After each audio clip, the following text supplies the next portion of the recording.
Paz do Senhor, igreja. Como nós somos abençoados, né? Como nós somos felizes, como é bom ter um Deus. Desde já eu agradeço a minha oportunidade. Eu agradeço a vida dos pastores que sempre têm confiado em mim. Eu agradeço a Noemi, que vai colocar uma arte para nós. Eu agradeço o Levi. Eu agradeço a igreja. Mas eu agradeço, acima de tudo, o nosso Deus. Porque Ele tem cuidado de nós. Como eu sempre digo, eu não tenho nada a oferecer aos irmãos. A minha vida é uma vida simples e comum como a de vocês. Mas que toda a expectativa que vocês têm gerado, que vocês gerem na pessoa do Espírito e nessa palavra, porque essa palavra sim é poderosa para mudar a história da sua vida, para mudar a história da minha vida, para nos transformar, para nos curar. O homem e a mulher não tem nada, como já foi dito nessa noite. Somos falhos. Talvez eu seja a mais pecadora dentre todos que estão aqui nessa noite, mas não é sobre mim, é sobre o Evangelho de Cristo. E é isso que eu vim compartilhar com vocês. Amém? A mensagem que eu quero compartilhar com vocês hoje está no livro de Lucas,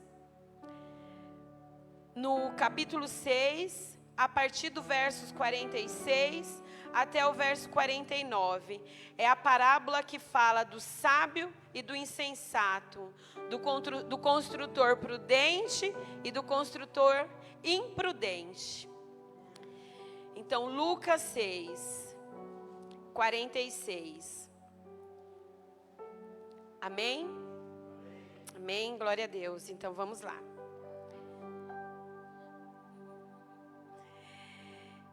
E por que me chamas, Senhor, Senhor, e não praticais o que eu vos ensino? Eu vos revelarei quem se compara àquela pessoa que vem a mim, ouve as minhas palavras e não as pratica.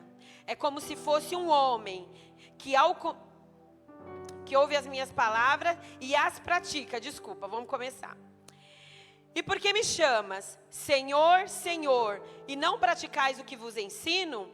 Eu vos revelarei com quem se parece aquela pessoa que vem a mim, ouve as minhas palavras e as praticas. É como se fosse um homem que, ao construir a sua casa, cavou fundo e firmou os alicerces sobre a rocha. E sobrevindo grande enchente, o rio transbordou e as muitas águas avançaram sobre aquela casa. Mas a casa não se abalou por ter sido solidamente edificada. Entretanto, aquele que ouve as minhas palavras e não as pratica, é como um homem que construiu sua casa sobre a terra, sem alicerces. No momento em que as muitas águas chocaram-se contra ela, a casa caiu e a sua destruição foi total. Amém, irmãos? Essa parábola também está registrada no livro de Mateus, no capítulo 7, nos versos 9 ao 29. É uma passagem bem conhecida, acredito, todo mundo já ouviu.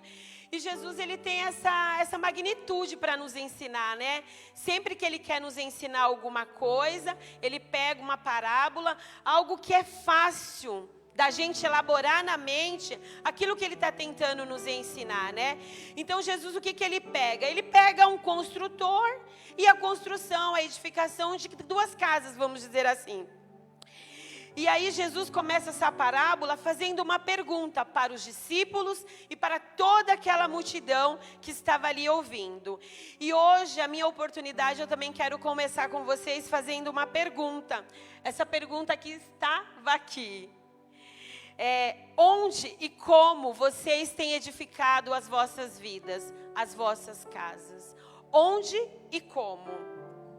Se a gente passa rapidamente por esse texto, dá a impressão de que Jesus está falando de duas pessoas. Uma pessoa construiu a casa aqui, no nível normal, né? Num terreno sólido. E a outra pessoa construiu a casa em cima de uma rocha, talvez num lugar mais distante, em cima de uma montanha, em cima de uma pedra. Não é só sobre isso que Jesus está nos ensinando nessa parábola. Não é só onde essa casa foi construída, mas principalmente como essa casa foi construída.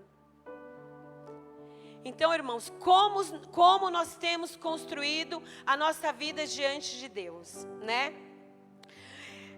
Algumas ideias imediatas nos vêm à mente quando a gente se ouve falar tanto de casa, como de construção, como de alicerces e como de tempestade. Nós estamos na estação do verão e todos os dias nós vemos no noticiário pessoas que perderam as suas casas, pessoas que perderam tudo que construíram ao longo de uma vida. Por quê? Porque estabeleceram as suas casas em terrenos frágeis, sem estrutura, sem alicerce, sem base. Nós não estamos aqui para julgar nada em relação por que uma pessoa constrói uma casa numa encosta, na beira de um córrego. Não cabe a nós julgarmos isso. Eu não conheço a necessidade das pessoas, mas o que o Senhor quer nos ensinar é como vocês estão construindo as vossas casas, como eu estou construindo a minha casa, aonde eu estou construindo, de que maneira eu estou construindo. E é sobre isso que Jesus estava ensinando para aquelas pessoas. Vocês me chamam de Senhor, Senhor. Ouve, vem a mim, ouve o que eu digo, mas não pratica. Irmãos, não é sobre vir à igreja, não é sobre só ler o que está aqui, não é só sobre orar, é sobre viver o Evangelho. O Evangelho nunca foi sobre ajuntar pessoas num espaço. O Evangelho sempre foi sobre arrependimento, sobre mudança de vida, sobre mudança de caráter. João já dizia: arrependei-vos. Muda a sua história, muda a sua vida, muda os seus caminhos. O Evangelho de Cristo é sobre isso, é sobre mudança. Eu tenho 22 anos de batizada, ainda que eu fique mais 50, se o meu comportamento for só vir aqui e ouvir, irmãos, lamento, não será o suficiente. O que Jesus tinha que fazer, Ele fez. Mas o que você e eu temos que fazer, nós ainda não concluímos. Porque se nós estamos aqui, é porque a nossa obra ainda não foi concluída. Então é sobre mudança de vida. Quando Jesus fala: vocês me chamam de Senhor, Senhor, mas vocês não me obedecem, vocês ouvem, mas não praticam. O que adianta ouvir?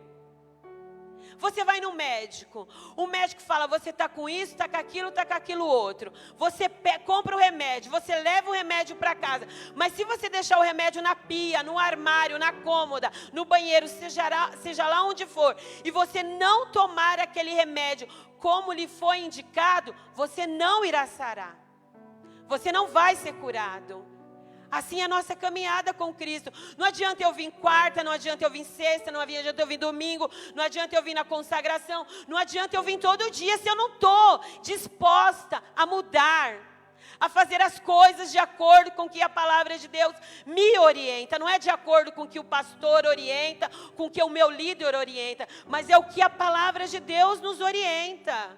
Então Jesus já começa esse ensinamento assim: vocês me chamam de Senhor, vocês vêm a mim, vocês me ouvem, mas vocês não praticam, vocês não me obedecem. Aí fica difícil viver uma vida de mudança, de transformação, uma vida de vitória.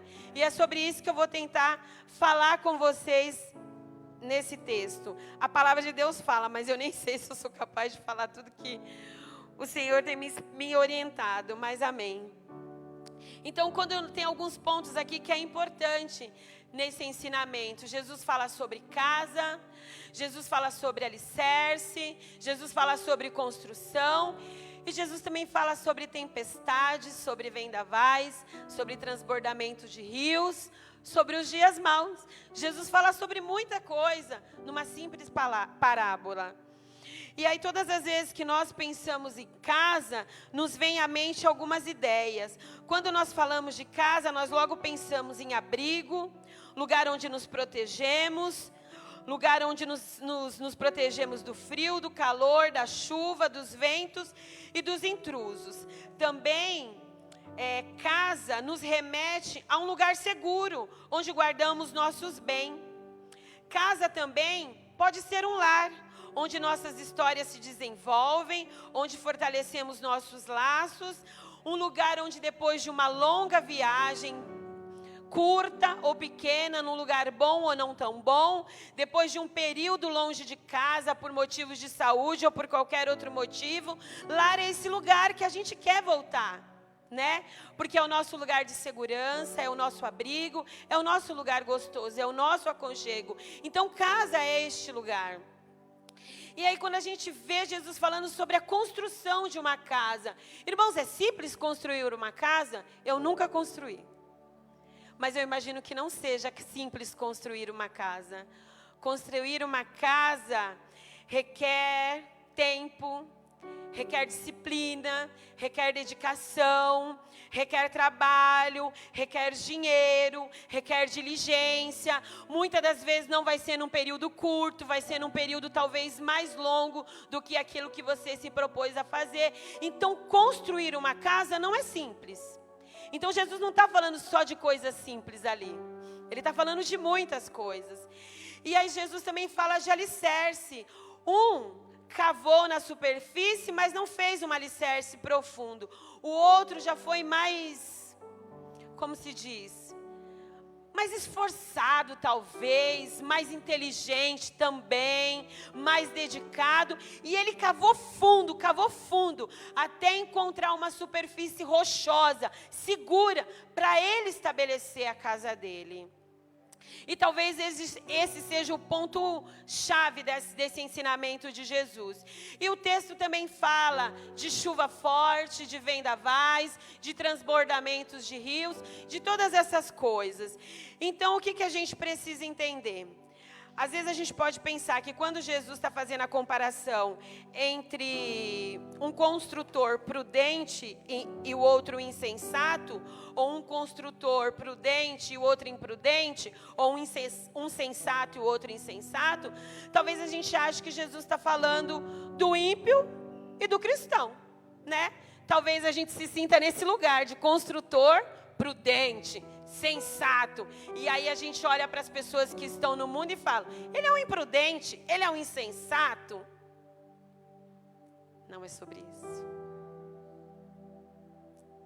Jesus, quando está fazendo esse comparativo, ele está fazendo esse comparativo de pessoas que minimamente são simpatizantes do Evangelho, pessoas que ouvem a sua palavra, pessoas que são conhecedoras da lei de Moisés, pessoas que frequentam igrejas, que frequentam sinagogas, pessoas que naquela época, nos tempos de festa, migravam para Jerusalém para participar daquelas festas que eram estabelecidas na lei, que era costume do povo. Então Jesus não está fazendo comparativo de quem está no mundo e de quem está com ele, não, ele está fazendo comparativo das pessoas que estão com ele. E quem são esses construtores? Esses construtores, irmãos, somos nós, sou eu e é você. Todos nós somos construtores. E as casas, irmãos, são as nossas vidas, as nossas histórias, as nossas escolhas, os nossos desejos, as nossas prioridades, as nossas aspirações. O que é aspiração, irmão? Aquilo que você deseja muito, aquilo que você sonha muito. Então isso é a sua casa, isso é a sua construção. Então, irmãos, é por isso que Jesus faz esse comparativo tão simples. E para hoje, para nós é simples a gente imaginar uma casa que foi estabelecida, construída num terreno bom, com uma boa estrutura, e outra que foi construída numa encosta, num lugar desnivelado, que a qualquer momento pode cair, pode ter algum acidente. É simples na nossa mente vir essa imagem. É muito simples. A gente não precisa se esforçar muito.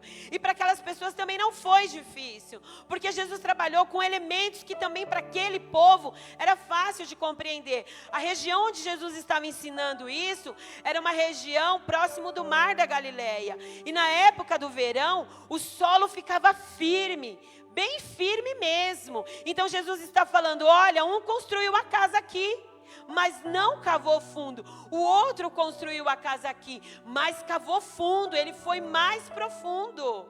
Então, irmãos, é sobre isso, é sobre nós. Aqui nós temos homens que estão cavando há anos, que já enfrentaram muitas tempestades, muitos vendavais, ainda que a casa externamente esteja deteriorada, todavia a casa interior tem se renovado, porque eles estabeleceram num lugar forte, num lugar seguro. E esse é o conselho de Jesus para nós nessa noite. Aonde vocês estão estabelecendo a vossa casa? Em que fundamentos vocês têm construído a vossa casa? Porque nos dias de hoje existem tantos cristãos sem fé, sem disposição, sem ânimo. Por quê? Se naquele tempo tudo era mais difícil, as pessoas caminhavam quilômetros, as pessoas iam para encontrar Jesus, não era numa igreja com ventilador, com iluminação, com conforto, com banheiro, com água, não era, era céu aberto, no sol. As pessoas andavam muito, porque sabiam onde Jesus estava e queriam estar ali perto do mestre, ouvir os ensinamentos dele. E hoje nós temos tanto conforto, mas nós temos preguiça. Nós não queremos nos esforçar. Nós temos tantas prioridades. Nós temos tantas justificativas para dizer: ai, não dá, eu não posso, eu não consigo, ai, não estou preparada, ai, é isso, é aquilo. Nós temos muitas. Só que nós nos esquecemos que quem nos criou saberia como seria a nossa vida. E saberia como seria a nossa trajetória. Então não adianta eu chegar para Jesus e falar: ah, Jesus, não vai dar para eu fazer hoje, porque eu tenho muita coisa para fazer, eu tenho um trabalho, eu tenho casa para limpar, eu tenho que ir na casa da minha mãe, eu tenho que fazer supermercado para minha mãe, eu tenho que limpar a casa da minha mãe, eu tenho que preparar janta para o meu esposo, amanhã eu vou acordar cedo, eu tenho que fazer minhas coisas. Irmãos, não adianta essas justificativas. Jesus sabe de tudo isso. Jesus sabe. Ainda que você ache que Ele não sabe, Ele sabe. Ele conhece o meu dia, Ele conhece o seu dia. Antes de eu acordar, Jesus sabe tudo que vai acontecer no meu dia. Mas eu insisto em chegar diante dEle e falar: ah, Jesus, hoje não dá para eu ler a Bíblia. Hoje eu estou cansada. Eu tenho muita coisa para fazer, Jesus. Jesus, eu tenho tantas tarefas, tantos compromissos, que hoje não vai dar. Ou senão, Jesus, não vai dar, sabe por quê? Porque eu tenho que me divertir, eu tenho que confraternizar com a minha família, eu tenho que sair com os meus amigos, eu tenho que viajar. Irmãos, eu não estou criticando isso na vida de ninguém, porque eu sou essa pessoa, eu também faço isso. Só que a palavra de Deus nos ensina que existem dois construtores, um prudente e um imprudente. Um que constrói de qualquer jeito, porque quer que a casa apareça logo e que todos vejam a belezura da sua casa. E outros não, irmão. Outros são prudentes. Outros têm prazer em viver o secreto. Não é só viver o tempo, ou viver a vida de templo, é viver o secreto, é parar lá no meio do dia, deixar tudo, porque todo mundo tem tarefas, todo mundo. Eu tenho certeza que se eu perguntar aqui para qualquer pessoa, todo mundo fez um monte de coisa hoje. Mas o que a gente precisa saber? Estabelecer prioridades nas nossas vidas. Então eu não sei como que você vai fazer isso, irmão. Eu não sei também como eu vou fazer. Mas nós temos que fazer. Cavar fundo. Estabelecer metas nas nossas vidas. Nos comprometer com aquilo que o Senhor nos ensina. Nós temos que praticar tudo que nós temos escutado. Não dá só para escutar. Precisa viver. Escutar por escutar, muita gente escuta. O ímpio escuta. Quantas pessoas que não creem em Jesus, hoje em dia vai no Instagram, curte uma página de um pastor, ouve uma pregação, vai no YouTube. Então hoje em dia todo mundo tem todos os recursos para escutar. Só que escutar só não é o suficiente. Nós precisamos viver. Nós precisamos ser transformados, nós precisamos ser curados, nós precisamos ser sarados, nós precisamos viver esse evangelho de Jesus. Não dá para ser imediatista. Nós vivemos um tempo onde nós não queremos esperar nada. A gente não quer sair de casa para fazer uma compra. Se possível, a gente pede tudo no celular, tudo. Com Jesus não é assim, irmãos. Não dá, irmãos. Se a gente acha que caminhar com Cristo É uma vida confortável, uma vida de mínimo esforço, que nem o controle eu não quero apertar mais. Se pudéssemos, todos teríamos a Alexia para falar: Alexia, acende a luz para mim. Alexia, liga a televisão para mim. Alexia, liga o chuveiro. A gente vive esse tempo. A gente não quer fazer mais nada. A gente quer tudo pronto. Só que, como nós vivemos na contramão do mundo, como nós não fomos chamados para este mundo, como a nossa pátria não é aqui, eu tenho uma boa notícia para vocês. Esse não é o nosso caminho. Esse caminho de mínimo esforço. O nosso caminho é de muito esforço. Mas só que vocês saibam, o esforço maior quem fez foi o nosso Jesus. Foi Ele, irmãos.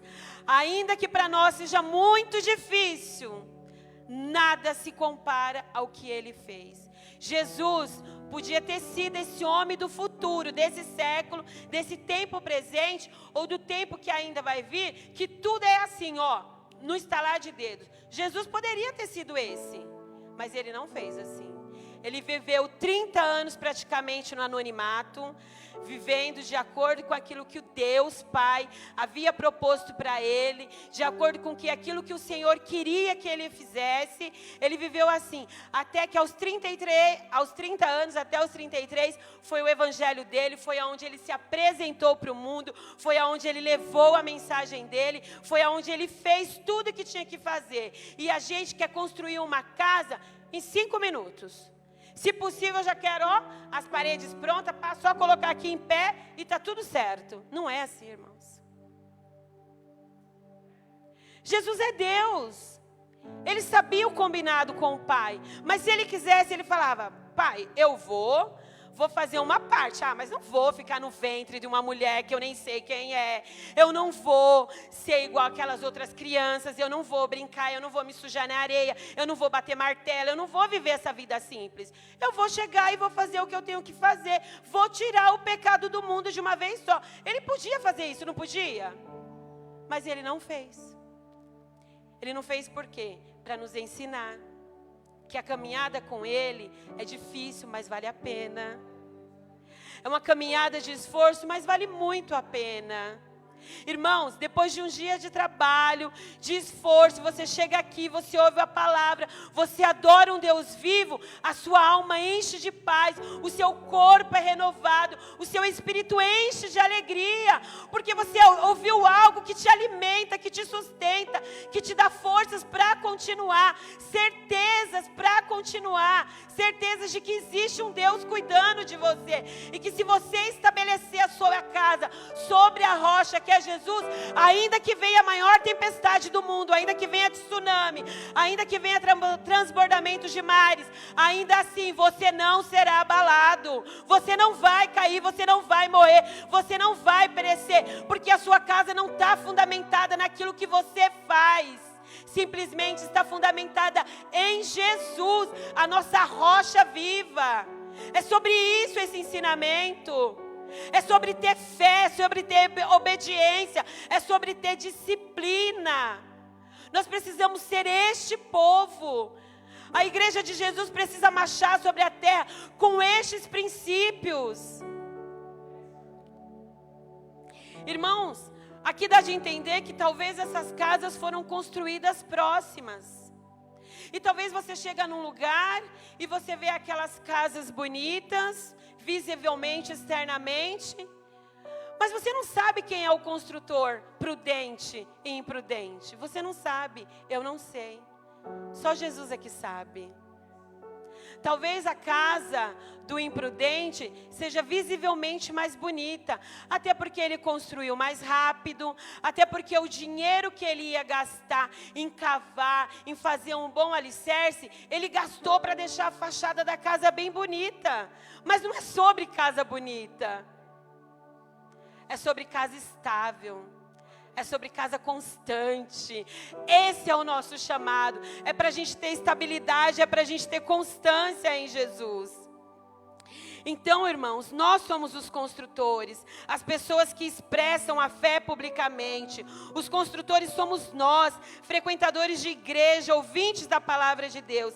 Essa casa é a nossa vida, a nossa trajetória, as nossas escolhas, os nossos caminhos e as nossas aspirações. Visivelmente não dá para distinguir a casa do construtor sábio e a do construtor imprudente. Ambas são semelhantes e foram construídas talvez bem próximas uma da outra. Porém, estavam sujeitas aos mesmos eventos da natureza. O que faz a diferença de um e de outro é a prática dos ensinamentos, é a obediência da palavra de Deus. Irmãos, o que vai nos diferenciar diante de Deus não é quantas vezes eu venho, quantas vezes você vem. E isso não é um encorajamento para vocês não vir. Pelo contrário, é para vocês virem cada vez mais, mas não só vir. Praticar o que vocês têm ouvido aqui. Porque não adianta, irmãos, a gente ouvir tanta coisa, porque nós temos sido alimentados neste lugar. Mas eu saio daqui e eu continuo vivendo sob o jugo do mesmo pecado, só que nós nos esquecemos. O pecado não tem poder sobre as nossas vidas. Jesus já pagou o preço. Então, irmãos, vocês têm força sim para resistir o pecado, para parar de fazer o que não se deve fazer, porque essa é a vontade de Deus para nós. Às vezes a gente fala assim, ai, mas a carne é fraca, mas eu tenho que pedir perdão, eu tenho que... Tá certo, irmãos, todos nós estamos sujeitos, ninguém é o maioral, ninguém, nem pastor, nem líder, nem quem sobe no púlpito, nem quem está no fundo da igreja, ninguém é, mas todos nós precisamos nos esforçar, todos nós. Irmãos, às vezes a gente olha uma pessoa de sucesso, com uma carreira sólida, ganhando bem, morando numa casa boa, e você fala, nossa, que legal, né? Conquistou tanta coisa, está tão bem essa pessoa. Irmãos, não aconteceu da noite para o dia. Exigiu renúncia. Muitas das vezes essas pessoas deixam de ter vida social. Muitas das vezes essas pessoas abrem mão de fazer tantas coisas para quê? Para se dedicar ao estudo, para se dedicar ao trabalho, para ter uma vida confortável. Uma mãe, um pai, abre mão de muitas coisas para criar um filho, para educar um filho. Abre mão do sono. Muitas das vezes abre mão dos seus próprios desejos, daquilo que gostaria de comer, daquilo que gostaria de fazer. Para quê? Para prover tudo para o filho. E por que nós cristãos achamos que no reino de Deus as coisas não exigem esforço?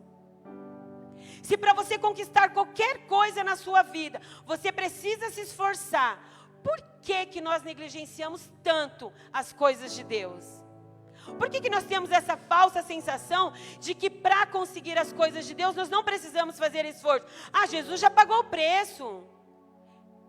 Porque Jesus pagou o preço, ninguém precisa fazer mais nada? É só isso? Não, irmãos. Nós precisamos nos arrepender todos os dias, como foi dito aqui. Nós precisamos nos corrigir nas mínimas coisas, como foi dito aqui. Nós precisamos estar com os nossos ouvidos atentos, como também já foi dito aqui. Jesus está à porta e Ele está batendo, mas a gente precisa abrir. Tudo exige uma ação da nossa parte. Jesus já fez o sacrifício, mas eu preciso fazer a minha parte, porque senão fica fácil. Senão, que diferença tenho eu e os que estão no mundo? Não tem diferença. A única diferença é que eu venho na igreja. Até aí tudo bem. Muitas pessoas podem ir à igreja. Então, irmão, é sobreviver essa transformação diária em todo o tempo. E olha o que diz a palavra de Deus lá em João 14, 21. Aquele que tem os meus mandamentos e me obedece, esse é quem me ama. E aquele que me ama será amado do meu Pai, e eu também o amarei e me revelarei a ele. Irmãos, nós não podemos ser negligentes em relação a tudo que temos aprendido. Precisamos praticar. Precisamos ser praticantes da palavra de Deus. É uma tarefa fácil? Não. Mas quem disse que seria fácil? Se alguém disse para você que seria fácil, mentiu. Porque a palavra de Deus diz: no mundo tereis aflições, mas tende bom ânimo. Então, irmãos, o que faz a diferença de uma construção e outra, não é o que está visivelmente, não é o que está no externo, não é a minha vinda aqui, não é nada disso, mas é o que eu vivo no meu secreto, na minha vida fora da igreja. Porque de repente, alguém pode olhar para mim e falar assim: nossa, mas a Sandra, ela parece que sabe das coisas, ela fala assim, ela fala assado, ela é assim, ela é assado. Irmãos, não é sobre a Sandra.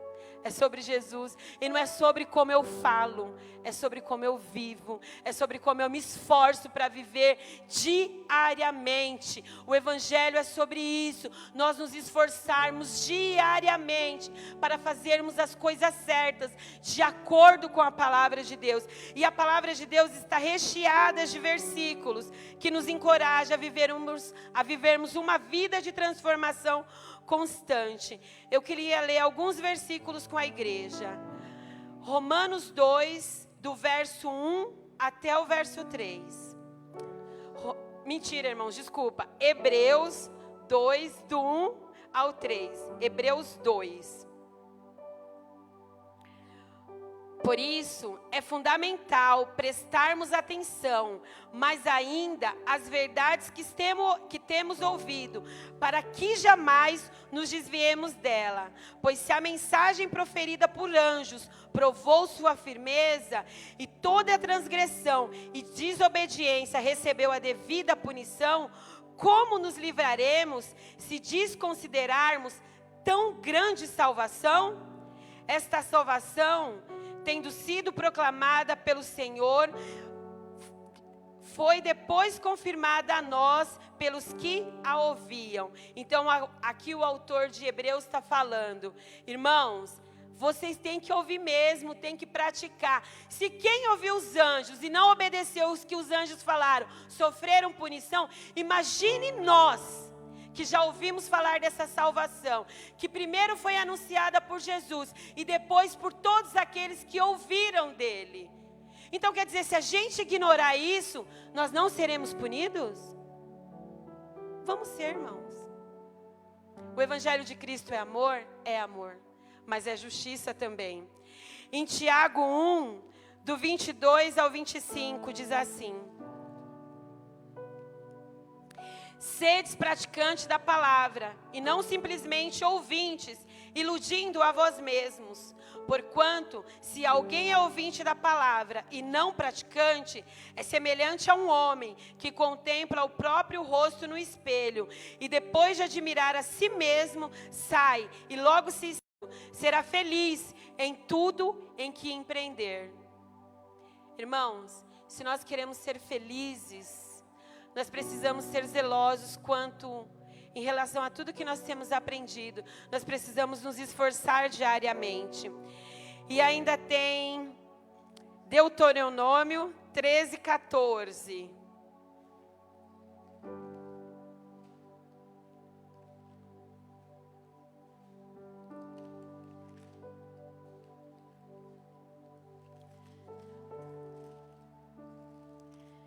Deuteronômio 13, 14 diz assim: seguireis, pois, somente a Yahvé, o vosso Deus, e a Ele amareis com reverência, cumprindo fielmente os seus mandamentos e obedecendo a sua palavra. A Ele tão somente servirei e vos apegareis.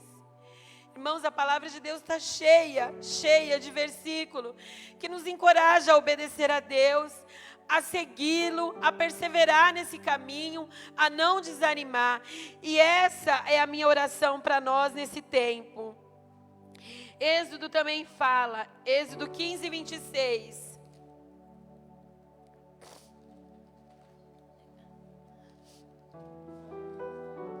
Aleluia, Jesus.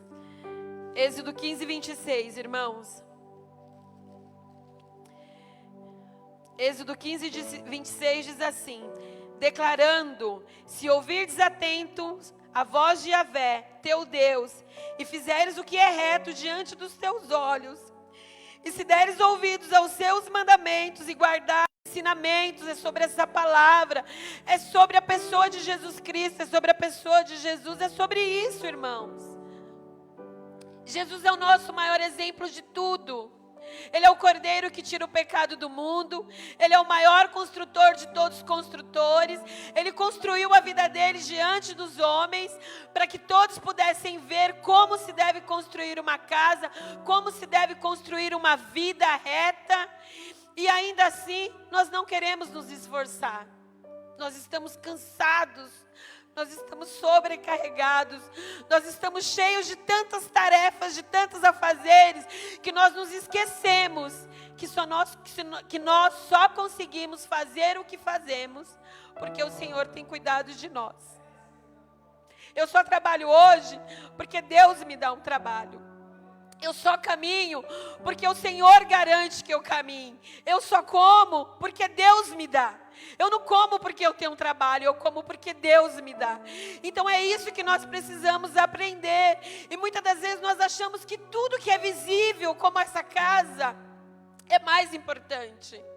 Só que não é mais importante, irmãos. Você só tem família porque Deus te deu uma família. Você só tem uma igreja para congregar porque Deus te deu uma igreja para congregar. Você só tem trabalho porque Deus te deu trabalho. Você só se formou porque Deus te capacitou. Nada vem de nós, nada é sobre nós. Nós não temos nada e nós não somos nada. Se Deus hoje quiser me recolher, Ele vai me recolher. Porque eu não tenho nada, eu não tenho poder de nada. Então é sobre isso. É sobre nos esforçarmos, é sobre cavar fundo, é sobre encontrar um terreno sólido.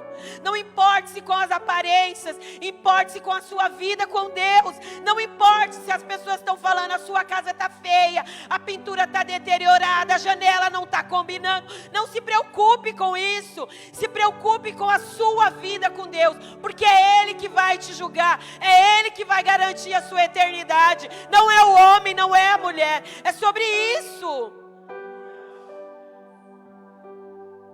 E muitas das vezes nós nos preocupamos com tantas coisas. Irmãos, enquanto nós estivermos aqui, teremos tarefa. Não vai chegar o dia em que eu vou falar, agora eu não faço mais nada, agora eu vou fazer só a obra de Deus. Eu não sei se tem alguém que consegue fazer isso. Até os pastores que são aposentados, eles têm demandas também da vida secular. Mas eles não colocam acima do reino, acima das coisas de Deus. Mas nós não estamos aprendendo essa lição. Porque tudo é mais importante. Só que não é, irmãos. Nós temos essa falsa sensação, mas não é. Às vezes nós achamos que tudo que nós temos está sobre o nosso poder, sobre o nosso controle, sobre o nosso domínio, sobre o nosso cuidado. Só que não está, irmãos. Eu não posso cuidar da minha vida. Eu não posso cuidar da vida daqueles que eu amo. Eu não posso garantir quanto tempo eu vou permanecer empregada. Eu não posso garantir que eu vou ter casa até o dia que Jesus vai voltar. Eu não posso garantir nada, irmãos. Eu não tenho nada, eu não sou nada. Mas eu tenho um Deus poderoso, que me garante tudo, que me assegura tudo. Mas para isso, eu preciso cada dia mais estreitar o meu relacionamento com Ele. Eu preciso cada dia mais ouvir a voz dEle. E eu preciso cada dia mais falar, Senhor, me ajuda. Me ajuda a viver aquilo que o Senhor tem me ensinado. Me ajuda a renunciar ao meu eu, me ajuda a renunciar à minha humanidade, me ajuda a renunciar à minha vontade, à minha vaidade, à minha arrogância, à minha soberba. Me ajuda, Senhor, eu não tenho nada, eu não posso nada, tudo é o Senhor. E tem uns provérbios aqui também, irmãos, que eu gostaria de estar lendo com vocês, que também fala sobre isso, nos encoraja a permanecermos. Provérbios 4 e 20. 4, do 20 ao 22. Ah, Deus poderoso. Provérbios 4, do 20 ao 22. Filho meu, dá atenção às minhas instruções, aos meus conselhos, inclina os teus ouvidos. E jamais os percais de vista, guarda-os nos mais íntimos das tuas entranhas, pois são vida para os que o encontram e saúde para todo o teu ser. Meu Deus, filho meu, Dá atenção às minhas instruções, aos meus conselhos, inclina os teus ouvidos. Jamais os percais de vista. Guarda-os no mais íntimo das tuas entranhas, pois são vida para quem os encontra e saúde para todo o teu ser. Irmãos, é sobre isso, é sobre vivermos esse evangelho, é sobre vivermos essa palavra. João Batista, ele não se importou com a sua própria vida. Se eu estiver errada, depois vocês me corrijam. Estudando um pouquinho, eu vi dizer que ele viveu em torno de 18 anos. O ministério dele durou 1 ano e 8 meses. A maior parte da sua vida foi pregando nos campos. Vinde, arrependei-vos, é chegada a hora do reino de Deus, anunciando quem viria depois dele, que é Jesus. Então, irmãos, é sobre isso, é sobre nós vivermos esse evangelho, é sobre nós não nos importarmos com nós mesmos. Paulo fala assim: eu não tenho a minha vida por valiosa, mas eu quero cumprir esse ministério que me foi dado. Nós precisamos querer cumprir isso que nos foi dado. Nós precisamos confiar em Deus. Não é confiar no nosso conhecimento, não é confiar em nós, mas é confiar em Deus. Porque se Deus te chamou, é porque Ele está com você. Ele sabe que você pode e Ele sabe que você consegue. Se Deus te tirou do mundo, Ele sabe que você pode vencer o pecado. Então, irmãos, não desanime. Permaneça firme nos caminhos do Senhor. Busque comunhão com Deus. Na sua casa, reserve um tempo para meditar na palavra, para orar, para ter vida com Deus. Porque isso vai garantir a saúde da sua casa. Isso vai garantir a manutenção da tua casa.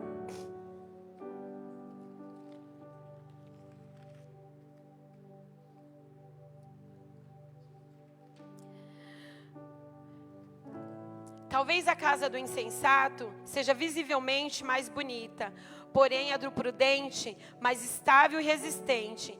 Ela não foi construída com base na capacidade humana, inteligência ou poder aquisitivo. Ela foi construída com base nos fundamentos da palavra e ela foi estabelecida na rocha que é Jesus. Essa obra ainda não foi finalizada, apesar de estar exposta aos eventos da natureza. O seu acabamento é diário, pautada nas disciplinas espirituais: oração, meditação da palavra, vida de comunhão com a igreja e disponibilidade para construir com o reino de Deus, com a renúncia do nosso eu. Então é assim que nós fazemos a manutenção da nossa casa. E aí às vezes a gente acha: a casa desse construtor caiu também, claro, né? Ele construiu num terreno que não era bom, né? Na beira do córrego. Mas não é isso que a palavra está dizendo. A palavra está dizendo que a chuva veio igual para as duas casas.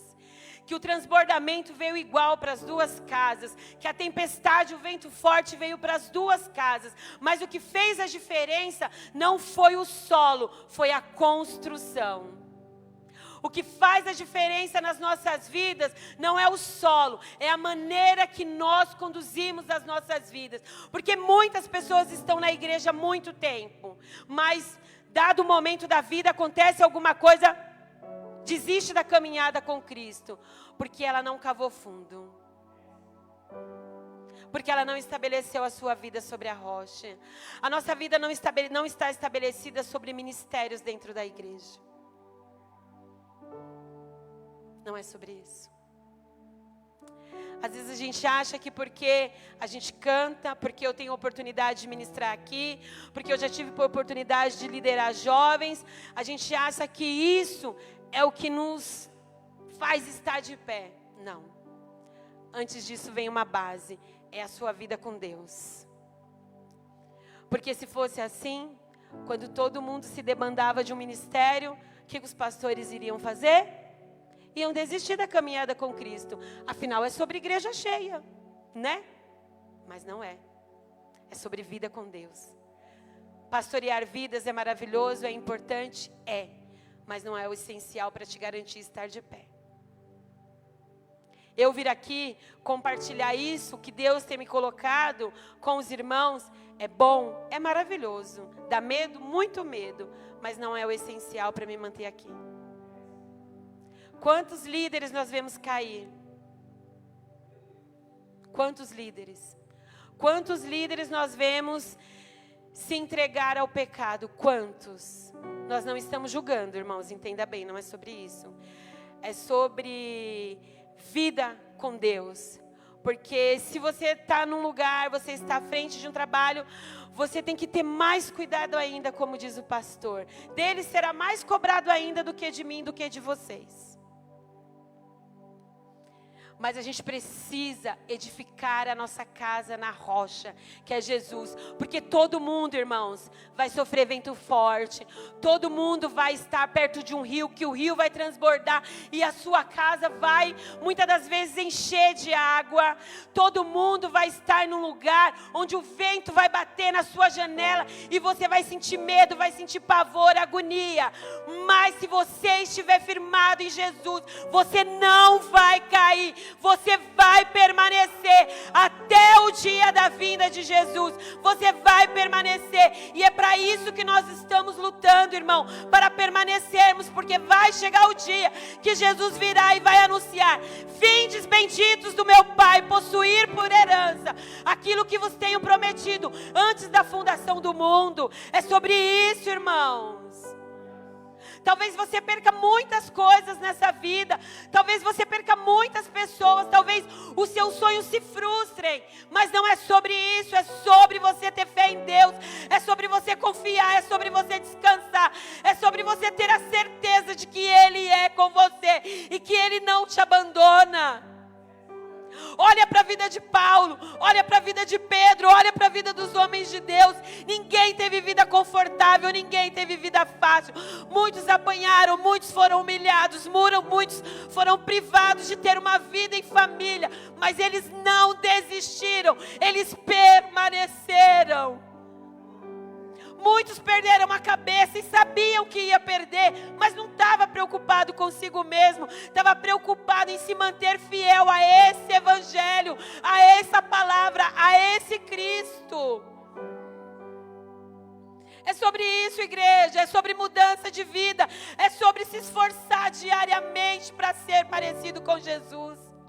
Paulo, ele podia ter falado: poxa vida, quando eu era perseguidor da igreja, quando eu estava fundamentado na lei, a minha vida era mais tranquila. Onde eu ia, todos me queriam bem, todos me recebiam bem. Eu tinha uma casa para morar, eu tinha um conforto. Agora eu vivo migrando de lugar em lugar, fugindo, me escondendo, apanhando, sendo exposto a todo tipo de humilhação.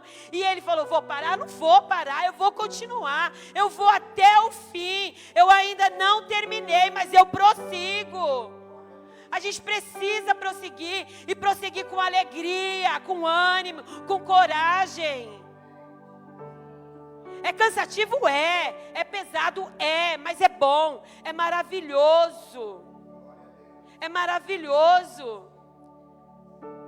Paulo foi preso, foi humilhado, foi açoitado, muitas das vezes viveu de caridade, saiu de barco, foi mordido por cobra. Aconteceu muitas coisas na vida dele, mas desde o dia que ele teve o encontro com Cristo, ele nunca mais olhou para trás, ele nunca mais cogitou a hipótese de voltar a ser aquele velho homem. E poxa vida, nós temos todos esses exemplos. Nos dias de hoje é muito mais fácil para nós, muito mais confortável. Eu não precisei viajar para lugar nenhum, eu não precisei passar fome, eu não precisei dormir na rua, eu não precisei fazer nada disso. O que eu preciso é me esforçar para cumprir a palavra de Deus. E ainda assim, eu não quero fazer.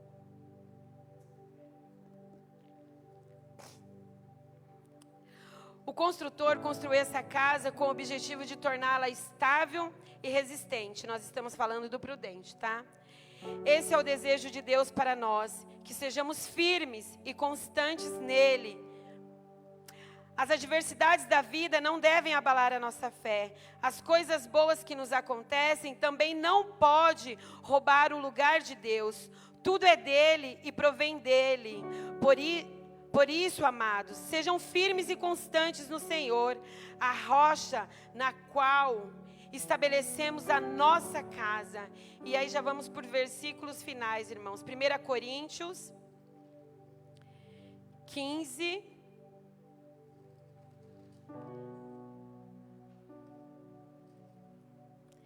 (15, 58). 1 Coríntios 15, 58. Portanto, meus amados irmãos, permaneceis firmes e que absolutamente nada vos abale. Dedicai-vos dia após dia à obra do Senhor, plenamente conscientes de que no Senhor todo o vosso trabalho jamais será improdutivo. E ainda, irmãos, ainda que externamente essa casa esteja ferida, com uma aparência desgastada, com um reboque descascando, visivelmente feia,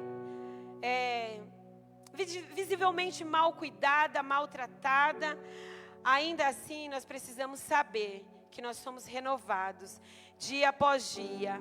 E isso também está em Coríntios 1, 1 Coríntios 4, versos 16 e 18.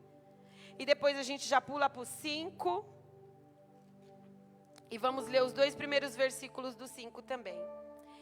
E agora para finalizar, irmãos. Então que verdadeiramente a manutenção da nossa casa seja diária. Que todos os dias ao acordar, nós nos esforcemos para fazer essa manutenção. E como nós fazemos essa manutenção? Buscando a presença de Deus diariamente, nos esforçando para ler a Bíblia, para meditar. Irmãos, e ler a Bíblia não é ler um versículo, infelizmente. Porque ler um versículo, lembra daquelas caixinhas de promessa? Você pega a caixinha de promessa e lê um versículo. Aquilo ali não dá margem para a gente construir uma linha de raciocínio, para a gente mudar, para a gente ser transformado. É um primeiro passo? É, irmãos, é. Se por enquanto você só consegue ler um versículo, amém. Mas amanhã tenta ler 2, depois de amanhã tenta ler 3, tenta ler um capítulo, tenta ler 2 capítulos, e vai lendo, e vai lendo, e vai lendo, e vai lendo. E eu garanto para vocês vão começar a gostar disso, porque é gostoso, é maravilhoso. A leitura nos leva para um lugar assim, que eu nem sei explicar. É um tempo seu com Deus, que é muito diferente do tempo que a gente tem na igreja, do tempo que a gente tem em qualquer outro lugar. É um tempo seu com Deus, é muito bom. Então, muitas das vezes você fala, mas eu não consigo ler, eu não entendo nada. Irmãos, hoje em dia existem várias versões de Bíblia, com uma linguagem mais fácil. Eu leio essa porque para minha compreensão, que não é tão abrangente, é muito boa. Eu consigo compreender o que está escrito aqui. Tempos atrás eu não conseguia de verdade, irmãos. Eu lia a Bíblia, nossa, eu falava, meu Deus, o que é isso? O que eles estão falando? Não estou entendendo nada. Mas à medida que você vai se esforçando, o Espírito vai abrindo a sua mente, e você vai começando a compreender. E é gostoso, irmãos, é bom, é prazeroso, é edificante para as nossas almas, é alimento para nós. Então assim, se esforce diariamente. Mas se ainda assim você fala, Sandra, eu não consigo, eu não tenho tempo. Existem outros métodos. Pega no transporte, no trajeto de casa para o trabalho, de casa para a escola, põe o áudio, ouve. A minha mãe, ela não sabe ler. Aí eu falo, mãe, põe no YouTube. Ensinei ela a mexer no YouTube. Põe no YouTube. E ouve aqui que você consegue. Põe no Google, ouve aqui, você consegue. Então, irmãos, nós temos vários mecanismos. Se às vezes a pessoa não consegue, pede para alguém, me ensina aqui como que eu faço no celular para ouvir, como que eu faço para ver. Então, existem vários mecanismos. Cada um vai estabelecer uma estratégia para si. Não sou eu que vai ditar as regras, não é o pastor. A única coisa que eles nos orientam sempre é, leiam, busquem a Deus. Não vivam só do que é dito aqui no altar. Viva experiências com Deus. Viver experiências com Deus, irmãos, não é só viver milagre, no sentido de ser curado de uma enfermidade, não. Quando você lê a palavra de Deus, você vive experiências com Deus. Então leia, irmão, eu encorajo vocês a lerem, a orarem, a buscarem, é gostoso. E isso é a forma de vocês permanecerem firmes no Senhor. Então vamos lá. 1 Coríntios 4, do 16 até o 18. 1 Coríntios 4, do 16 até o 18. É isso?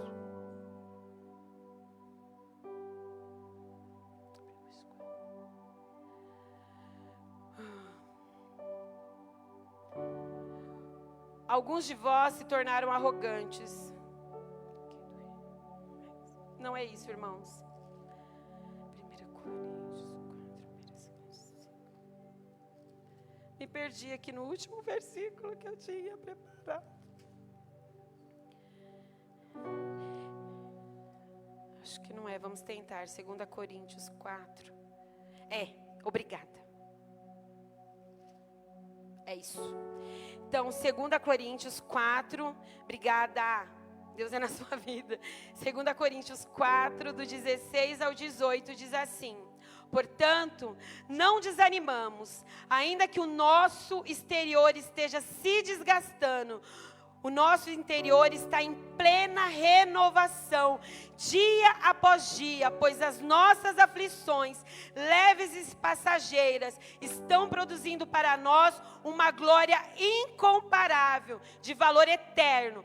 Sendo assim, fixamos os nossos olhos naquilo que não se pode enxergar, mas nos elementos que não são vistos, pois os visíveis são temporais, ao passo que os que não se veem são eternos. 5, 1 e 2. Estamos certos de que se essa nossa temporária habitação terrena em que vivemos for destruída, temos da parte de Deus um edifício, uma casa eterna nos céus, não construída por mãos humanas. Enquanto estivermos morando nessa tenda, gememos, almejando ser revestido da nossa morada celestial. Amém, irmãos? Então, mais uma vez, só para concluir. Portanto, não desanimamos, ainda que o nosso exterior, a nossa casa externamente, esteja se desgastando, o nosso interior está em plena renovação, dia após dia, pois as nossas aflições, leves e passageiras, estão produzindo para nós uma glória incomparável, de valor eterno. Sendo assim, fixamos os nossos olhos naquilo que não se pode enxergar, mas nos elementos que não são vistos, pois os visíveis são temporais, ao passo que não se veem são eternos. Estamos certos de que se essa nossa temporária habitação terrena em que vivemos for destruída, temos da parte de Deus um edifício, uma casa no céu, não construída por mãos humanas. Enquanto estivermos morando nessa tenda, gememos, almejando ser revestidos da nossa morada celestial.